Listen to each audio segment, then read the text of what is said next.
Hi and welcome back to the channel, and believe it or not, I'm back in the shed. However, I'm going to start a new series which is going to encompass more than just me this time around, and this time we're going to show you how to go clubman rallying.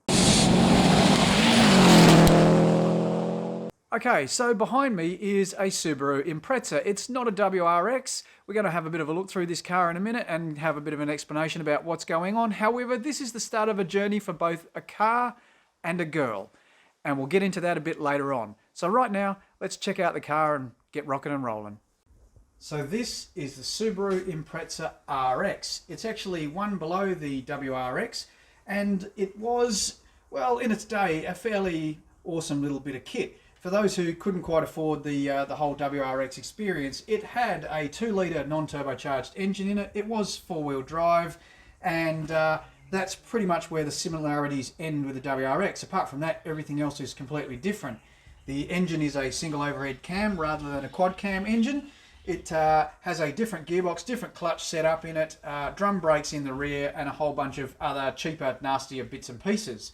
Now, our plan for this car is to turn this awesome road-going beast into a rally car. Now, we actually managed to find this as a licensed road car, believe it or not, and it's got 245,000 Ks of fury in it. How much time and how much love it's had, who knows, judging by the interior and some of the interesting bits that we found inside it. I'm sure we'll find a few more. It's been at the hands of a P-plater. Before we get too much further, it's time to talk about what a clubman car is, and that relates to Western Australia and the Clubman Rally Series. Now, it's designed as an entry-level or a budget way to go rallying. It is really the first tier in championship rallying, and basically it's open to 2-wheel drive only cars. The distances are half that of state championship at around 50 kilometres competitive. There's no pace noting involved in it. It is basically road book or provided by the organisers, route charts. And it is really a very competitive way to get into the sport. Now, being 2-wheel drive only, it means that we have to convert this car from 4-wheel drive to 2-wheel drive.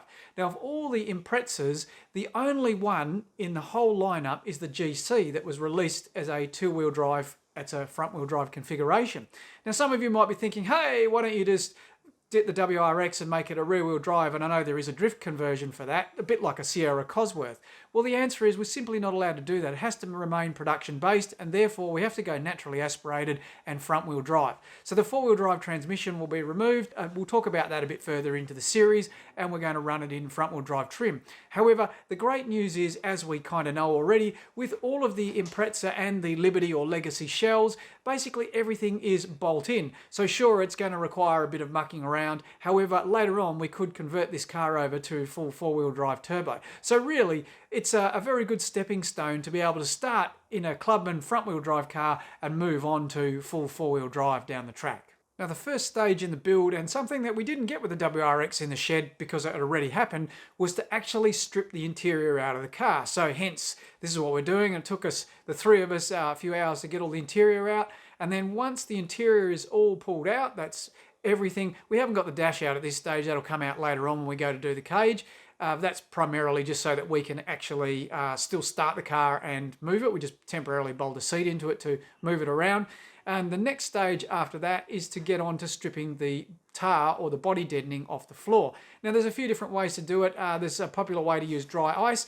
My preferred method is to use an air chisel and do it, and you've got to be a little bit careful with it. However, you just plug the compressor in and away you go, and as you can see the results, it comes off quite easily. Now, the trick to do this is to try and do it in the cooler weather. So if you're doing it in the middle of summer, then do it early in the morning or late in the evening when things are a bit cooler, because when the tar gets a bit warm, it gets sticky, and then it sort of just comes off in little chips rather than the bigger chunks.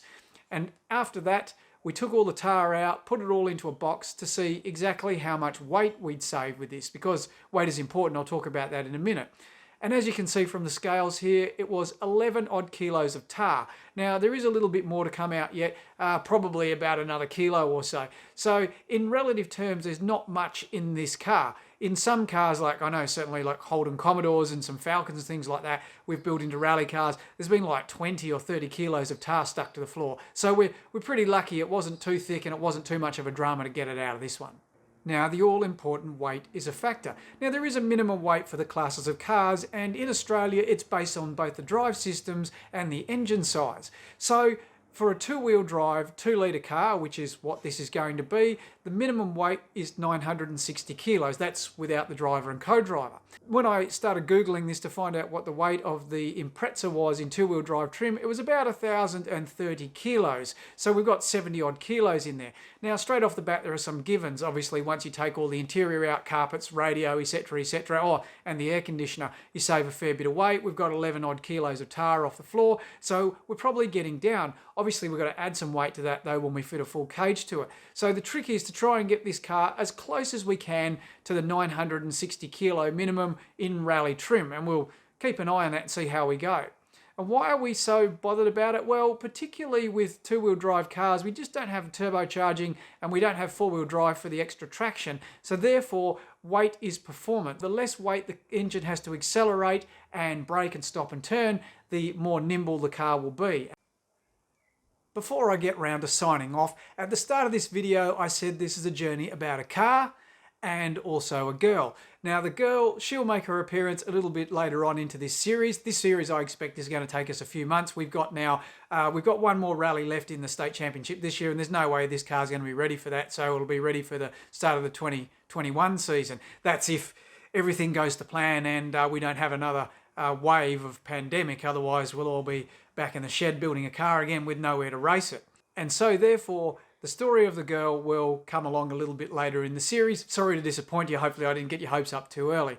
Anyway, thanks very much for watching. Please like, give us a thumbs up and subscribe, and I'll catch you again soon. Cheers.